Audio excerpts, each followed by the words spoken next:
2024년 10월 16일 가정예배를 하나님 앞에 드리시겠습니다. 기도하십니다. 사랑과 은혜가 충만하신 아버지 하나님, 이 가을에 여러 가지를 생각하게 합니다. 우리들은 그리스도의 열매를 맺었는지, 주님께서 기뻐하시는 성령의 열매를 맺고 내가 하나님의 뜻대로 살아가는지 우리 자신을 돌아보게 됩니다. 아버지 하나님, 충실한 그리스도 열매를 맺게 하여 주시옵소서. 눈물을 흘리고 고통당하는 사람, 그들에게 나아가게 하여 주시고, 하나님 예배하는 주의 자녀들이 하나님의 음성을 듣고 주께로 돌아오게 하여 주시옵소서. 주님의 말씀에 귀를 기울일 때 우리들의 마음이 부드러워지고, 그리고 우리가 주님께로 다가가며 우리를 통한 성령의 역사가 드러내게 하여 주옵소서. 우리들에게 연약한 육체를 주님 치료하여 주시고 마음의 고민과 고통이 믿음으로 떠나가게 하여 주시옵소서. 그래서 그것이 소망과 확신으로 바뀌어지게 하여 주시옵소서. 예수님의 이름으로 기도하옵나이다. 아멘. 사도신경으로 신앙 고백하십니다. 전능하사 천지를 만드신 하나님 아버지를 내가 믿사오며 그 외아들 우리 주 예수 그리스도를 믿사오니 이는 성령으로 잉태하사 동정녀 마리아에게 나시고 본디오 빌라도에게 고난받으사 십자가에 못 박혀 죽으시고 장사한 지 사흘 만에 죽은 자 가운데서 다시 살아나시며 하늘에 오르사 전능하신 하나님 우편에 앉아 계시다가 저리로서 산 자와 죽은 자를 심판하러 오시리라. 성령을 믿사오며 거룩한 공예와 성도가 서로 교통하는 것과 죄를 사하여 주시는 것과 몸이 다시 사는 것과 영원히 사는 것을 믿사옵나이다. 아멘. 언제나 내 모습 너무나 부끄러워 무릎으로 주님께 기도로 가오니 나 홀로 서 있는 죽은 내 영 깨우사 주님만 나를 세워 내 영 살게 하소서.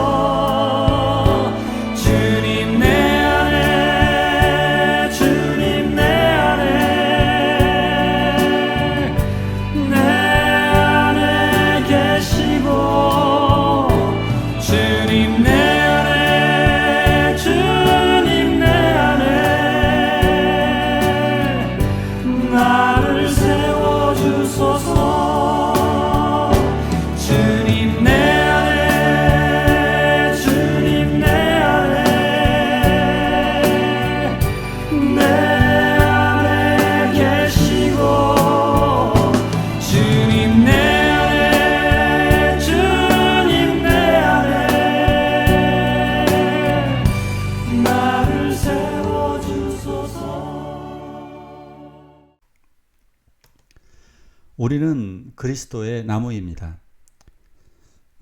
한국말에 이런 말이 있어요. 동일한 과일인데 다른 과일. 그게 무슨 말이냐면 맛없는 과일이 있어요. 같은 과일인데 야생이라고 그러죠. 그러니까 개발되지 않고 좀 좋은 상태가 아닌 것을 우리는 돌배, 돌사과, 돌무화과나무 이런 식으로 부릅니다. 돌감람나무 이런 것들이 있죠. 예를 들면 아무래도 과학적으로 키운 것과, 그러니까 잘 성장시키고 잘 돌본 나무들과 야생에서 자란 것들은 수확량과 맛이 좀 차이가 납니다. 예를 들어 볼게요. 이게 동남아의 쌀입니다. 동남아시아 요 벼이삭수를 한번 보세요. 벼이삭수가 많지 않습니다. 보통 우리나라가 동일한 어떤 상태에서 품종을 보면 이렇게 굉장히 많이 열립니다. 우리나라가 동남아 쌀에 비해서 5배 이상 수확량이 굉장히 많습니다. 한국 쌀이 훨씬 더 맛이 있고요. 그리고 수확량도 좋습니다. 자, 안 좋은 나무들을 이러한 것들이 또 있는데요. 이런 것들이 돌자 많이 붙여요. 우리나라 돌배, 돌사과, 뭐 이런 걸 많이 붙이죠. 이런 것들이요 맛이 없어요. 지금 개량된 품종들은 맛을 우선적으로 했기 때문에 크기도 크고 맛도 굉장히 좋은 편입니다. 자, 맛없는 이런 것들을 개량하는 좋은 방법은 접붙임입니다. 기존에 있는 나무에다가요, 기존에 있는 나무에다가 좋은 나무죠. 참나무, 그러니까 좋은 나무, 진짜 좋은 배에다가 만약에 이게 감나무라고 볼게요. 이거 감나무니까요. 감나무에다가 이렇게 감나무에다가 좋은 나무를 이렇게 접붙이게 되면 이게 좋은 나무입니다. 좋은 나무를 접붙이게 되면 이 나무는 갑자기 성질이 바뀌게 되게 됩니다. 그래서 좋은 나무에 열매를 맺게 되는 것입니다. 이 나무를 쪼개 가지고 이 나무를 그 속에 끼워 놓고 이렇게 랩 같은 거로다가 잘 메어주면 여기서 이제 이 나무가 하나가 되는 거죠. 이런 식으로 감나무, 뭐 오렌지 나무 이런 것들을 접목을 해서 잘 크게 됩니다. 우리는 그리스도에게 접목된 접붙임을 받은 나무입니다. 오늘의 핵심입니다. 같이 한번 읽어볼까요? 또한 가지 얼마가 꺾이었는데 돌감람나무인 내가 그들 중에 접붙임이 되어 창 감람나무 뿌리의 진액을 함께 받은 자가 되었은즉. 자, 기존에 있었던 나무들을 잘못되어서 이제 썩어버린 거죠. 이스라엘은 원 기둥이 썩어진 상태다. 그러면 새로운 나무를 갖다가 들에서 자라던 우리들을 좋은 나무에게 접붙임을 받게 된 것입니다. 야생 나무였던 우리가 참 올리브 나무로 변화되어지는 순간입니다. 원래는 베어짐을 당했고 기존에 있던 나무는 썩어져 버렸습니다. 이거 이스라엘의 변질이라고 말할 수 있죠. 이스라엘 사람들은 변질되어졌고 그래서 잘라버렸고요. 오히려 새로운 우리들을 좋은 참 감람나무에 올려와서 접붙임을 당함으로 말미암아 우리들은 참 감람나무의 뿌리에 연결되어 좋은 진액을 받아서 품질이 좋은 열매를 맺게 되는 겁니다. 돌 감람나무에서 참 감람나무로 변화가 되어지게 되는 겁니다. 감람나무, 올리브 나무입니다. 올리브 나무는 좋은 올리브 기름을 생산하게 됩니다. 좋은 진액, 좋은 나무에 연결되어서 품질이 아주 뛰어난 올리브 기름을 생산하게 되어지는 것입니다. 맛있는 배, 맛있는 사과를 생산할 수 있게 되어진 것입니다. 그 원인은 바로 접붙임을 받았기 때문입니다. 그래서 이 접붙임을 받은 우리들은 진액, 이거 핵심이 이거예요. 뿌리의 진액을 함께 받는 자가 되었은즉 우리는 그리스도의 진액을 받게 되어진 것입니다. 이제부터. 그러기 때문에 우리들은 참 감람나무로부터 진액을 받게 되므로 멋진 사람으로 변화가 된 것입니다. 우리들의 그 진액은 바로 성령입니다. 우리들은 하나님의 은혜로 부르심을 받아서 그리고 나빠진 우리들 잘못된 죄악은 잘려지고 그리고 우리들은 믿음에 의해서 그리스도에게 접붙임을 받았습니다. 그래서 우리들은 우리 안에서 예수를 믿는 순간 접붙임이 되었기 때문에 저 아래쪽에서 계속해서 우리 깊은 심령 안에서 성령이 그 진액인 성령이 내 안에서 나오게 되는 것입니다. 그래서 말로만 믿는 자가 아니라 삶이 바뀌어지는 그래서 성령의 9가지 열매를 맺게 되는 겁니다. 그래서 우리는 이것을 그리스도의 열매다라고 말할 수 있는 것입니다. 그래서 그리스도처럼 인격이 변화가 되는 거예요. 완벽하다는 우리는 그리스도가 아니기 때문에 완벽하지는 않습니다만 그리스도를 닮아가는 모습으로 우리들의 인격이, 우리들의 삶이, 우리들의 행동이 변화가 되는 것입니다.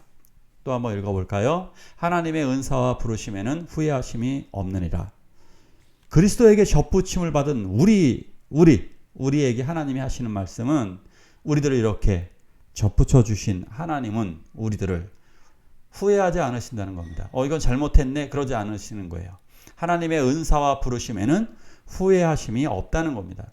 하나님의 은사, 하나님이 선물로 주신 구원, 우리들을 구원하기 위해 부르신 이 부르심에는 후회하심, 즉 되돌이킴이 없으시다는 것입니다. 하나님이 우리를 불러주셨으면 우리들은 주님을 온전히 믿게 되고, 이게 진짜 믿음입니다. 진짜 믿음이 있는 사람은 내 안에서 성령이 계속 나오게 됩니다. 물론 성령 충만이라고 하는 놀라운 상태, 그 상태는 아주 드문, 그렇게 흔하진 않습니다. 그러나 개개인마다 주님을 바라보면 바라볼수록 내 안에서 성령이 계속해서 나옴으로 말미암아 성령의 9가지 열매를 맺게 되는 것입니다. 그래서 이런 하나님 우리를 이렇게 기쁨으로 불러주셨기 때문에 하나님은 후회도 없고요, 포기도 안 하십니다. 그래서 우리가 같이 불렀던 찬양이 있죠. 하나님은 너를 만드신 분, 너를 절대 포기하지 않으며 절대 포기하지 않습니다. 그래서 우리들이 아름다운 성령의 열매를 맺게 되면 하나님도 기뻐하시고, 천사들도, 먼저 간 하늘의 성도들도, 그리고 이 세상에서 예수 믿는 교회가 기뻐하고요, 심지어 불신자들도 아름다운 인격의 열매를 맺으면 그들도 존경하고 좋아하는 것입니다. 같이 읽을까요? 아름다운 열매를 맺지 아니하는 나무마다 찍혀 불에 던지오느니라. 자, 우리는 예수 믿을 때 이런 생각을 하죠. 약간 신학적으로 너무 강하다 보면 이런 부분들이 있어요. 야, 우리가 노력하는 건 의미 없어. 다 하나님이 다 이루시는 거야. 그러면 끝일까요? 그러면 할 일 없겠네요. 그렇지 않습니다. 하나님은 나의 수고, 나의 노력을 원하십니다. 즉, 더 쉬운 말로 할까요? 하나님은 나를 통해 일하시기를 원하십니다. 나와 함께 일하시기를 원하시는 거예요. 하나님이 전적으로 하시는데 우리들의 수고와 노력을 주님은 원하십니다. 물론 하나님의 입장에서 하나님이 알아서 다 하실 수 있습니다. 예를 들어서 이런 거죠. 제가 이제 은율이나 아니면 이렇게 중학생 정도, 초등학교 아이들하고 이제 농구를 하다 보면요, 굉장히 많은 어떤 10명하고 해도 이길 때가 있었어요. 게임을 하다 보면. 왜냐하면 그 10명은 작은 림에 잘 공을 넣지 못합니다. 그러니까 상대팀하고 경기할 때 방해가 되는 경우가 되게 많습니다. 차라리 혼자 하는 게 더 나을 때가 많아요. 그런데요, 지속적으로 운동을 같이 하다 보면 그 아이가 운동을 굉장히 잘하게 돼요. 1년만 지나도. 청소도 마찬가지죠. 요리도. 아이들한테 집안 청소하라 그러면 엉망이죠. 그런데 지속적으로 가르치고 시키면 그 아이가 굉장히 잘하게 돼요. 뭐든지 다 그러죠. 우리가 이렇게 하나님의 말씀대로 살아가려고 노력하고 수고를 하면 할수록 더 잘하게 돼요. 그래서 우리들은 이 노력과 수고를 성경적인 용어로는 순종, 충성, 헌신, 섬김이라고 말하는 겁니다. 하나님은 나를 통하여 멋진 하나님의 나라를 이루시기를 원합니다. 그것이 우리를 세상에 남겨놓은 이유, 우리를 구원하신 이유입니다. 만약에 열매 없는 나무들이라면 저 밭은 낭비입니다. 밭이 낭비고요. 그 나무 때문에 들어간 물도 낭비고, 거름도 낭비고, 토지도 낭비입니다. 수고한 농부 다 낭비가 되는 거죠. 그런데 우리들이 열매를 맺게 되면 아까 말씀드린 대로 모두가 기뻐하는 겁니다. 또 읽을까요? 나는 포도나무여 너희는 가지니 저가 내 안에 내가 저 안에 있으면 이 사람은 과실을 많이 맺나니 나를 떠나서는 너희가 아무것도 할 수 없음이라. 그리스도인의 신앙생활 최종 목표는 결국 열매를 맺는 겁니다. 근데 열매 맺는 그 방법은 그리스도 안에 있는 거예요. 그리스도 안에 있는 것이 있기만 하면 열매를 맺습니다. 잎이 나고 꽃이 피고 줄기가 자라는 것, 이건 우리가 신앙생활하는 결과가 아닙니다. 열매입니다. 근데 그 열매 맺는 방법은 그리스도에게 첫부침을 받았기 때문에 그리스도 안에 있으면 됩니다. 즉 그리스도의 말씀을 묵상하고 그리고 그 말씀 안에서 살아가려고 순종하면 우리는 과실을 많이 맺게 되는 거예요. 성령님이 우리들에게 진액을 주시고 계시기 때문에 그 말씀대로 그 말씀을 내 마음에 새기고 그 말씀대로 살려고만 하면 나의 인생이 바뀌고 내가 열매를 맺고 내가 열매를 맺으면 다른 사람을 구원하게 되는 것입니다.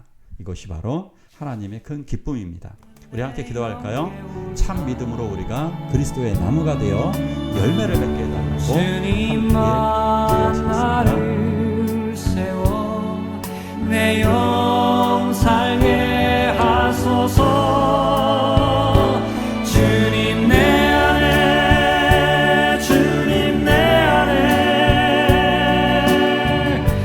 내 안에 계시고 주님 내 안에 주님 내 안에 나를 세워주소서. 주님 내 안에 주님 내 안에 내 안에 계시고 주님 내 안에 주님 내 안에 나를 세워주소서. 주기도문으로 예배를 마치도록 하겠습니다. 하늘에 계신 우리 아버지여, 이름이 거룩히 여김을 받으시오며 나라가 임하옵시며 뜻이 하늘에서 이루는 것 같이 땅에서도 이루어지이다. 오늘날 우리에게 일용할 양식을 주옵시고 우리가 우리에게 죄지은 자를 사하여 준 것 같이 우리의 죄를 사하여 주옵시고 우리를 시험에 들게 하지 마옵시고 다만 악에서 구하옵소서. 대개 나라와 권세와 영광이 아버지께 영원히 있사옵나이다. 아멘.